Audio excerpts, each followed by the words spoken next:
বাসায় যদি কোনো সবজি কিংবা কোনো কিছুই না থাকে, রান্না করার জন্য আলু থাকলে তাহলে তৈরি করে ফেলো আলুর একটি অসাধারণ রেসিপি, যা হলো আলুর দম।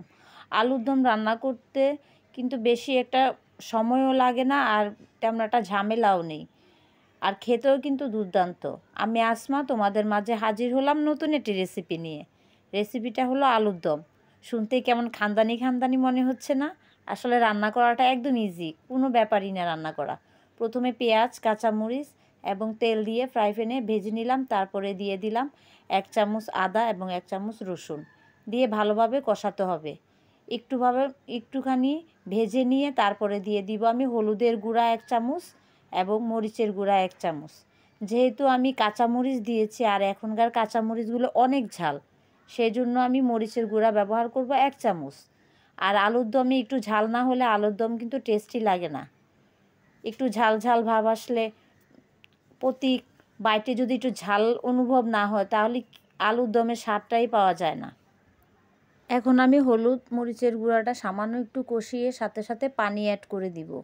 এতে করে কি হবে, হলুদ এবং মরিচের গুঁড়াটা পুড়ে যাবে না এবং একটা স্মেল আসে না, যে স্মেলের কারণে হাঁচি কাশি আসে। সবসময় রান্না করার সময় যখন হলুদ মরিচের গুঁড়াটা দেওয়া হবে সাথে সাথে পানি অ্যাড করে দিলে কোনো রকমের হাঁচি কাশি আসবেই না, এটা গ্যারান্টি। তারপরে দিয়ে দিলাম আমি গরম মশলা, গোটা কয়েকটা গরম মশলা দিয়ে দিলাম, এলাচ, দারচিনি এবং দিয়ে দিলাম তেজপাতা 2টা। তারপরে আগে থেকে সিদ্ধ করা এবং প্রসেসিং করা আলু দিয়ে দিলাম।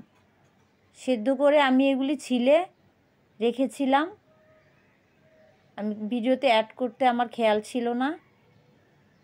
এখন আমি আলুগুলো ঢেলে দিয়ে দিলাম, দিয়ে একটু কষাতে হবে যাতে হলুদ মরিচ এবং মশলাগুলো ভালোভাবে আলুর সাথে মিশে যায়। তারপরে লবণ অ্যাড করব, লবণ পরিমাণ মতো দিব, যার যেরকম খায় সে সেরকমই দিবে। ভালোভাবে কষাতে হবে যাতে আদা রসুনের গন্ধটা ভালোভাবে চলে যায়।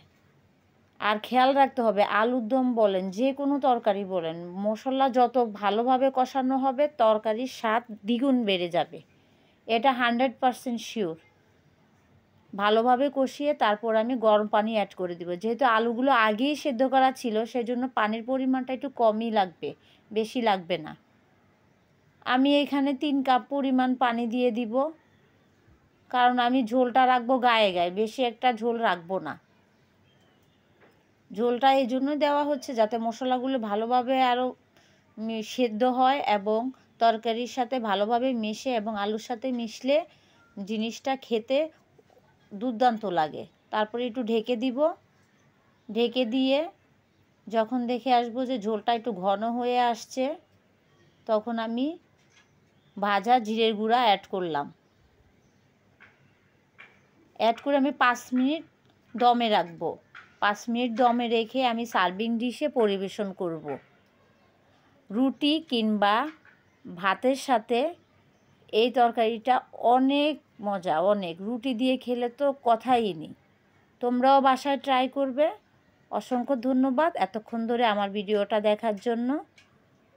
সবাই ভালো থাকবে, সুস্থ থাকবে। আল্লাহ হাফেজ।